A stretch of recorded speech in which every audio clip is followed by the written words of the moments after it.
เอาสบายดีไม่นี่ค่ะสิมาห้องเพลงจากสองเพลง3เพลงก็ได้ นี่ก็ฉีกเข้ามาห้องเพลงเลยทำมาฟังนำกันเด้อวันนี้ก็เสียงสดไปละ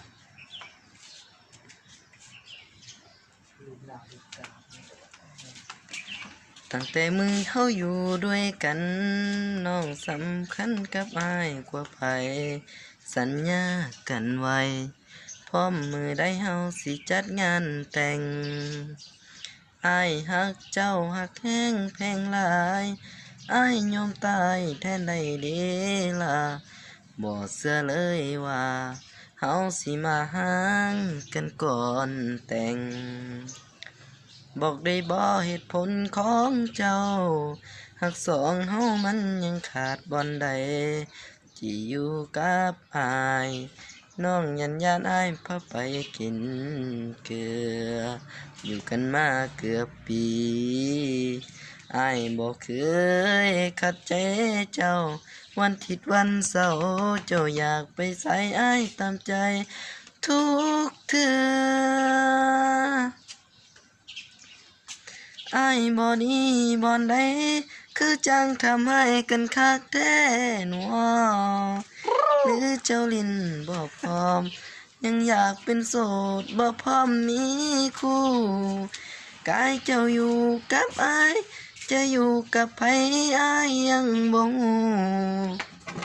บอกมาเบิ่งดูสิสานต่อหรือว่าพอสำนี้ อ้ายสิโทรหาพ่อกับแม่มาซอยแก้กับสิ่งที่เป็นอยู่หากว่าเฮาบ่แม่นเนื้อคู่สิบ่ฝืนใจเจ้าต่อความรักมันบังคับบ่ได้มันฝืนไปเฮาสิมีสุขบ่หากว่าเจ้ายังลิ้นบ่พอก็เสิร์นลิ้นต่อศาลา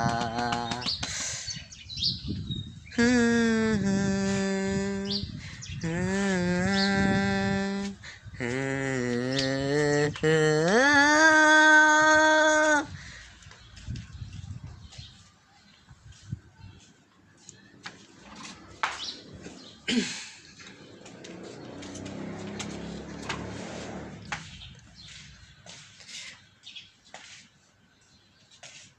โอ้ยชิมอนบ้านี่เสียงเพลงเสียงคอนี่เสียงสดเนาะ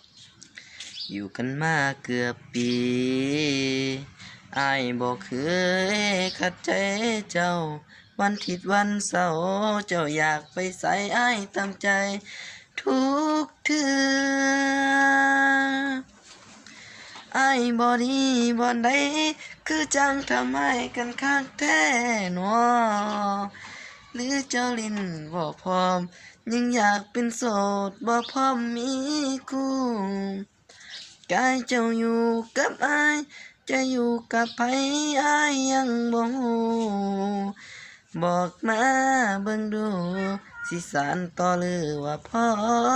สำนี้อ้ายสิโทรหาพ่อกับแม่มาซอยแก้กับสิ่งที่เป็นอยู่หากว่าเฮาบ่แม่นเนื้อคู่สิบ่ฝืนใจเจ้าต่อความรักมันบังคับบ่ได้มันฝืนไปเฮาสิมีสุขบ่หากว่าเจ้ายังลิ้นบ่พร้อมก็เสิร์นลิ้นต่อศาลาพร้อมยกเลิกสัญญา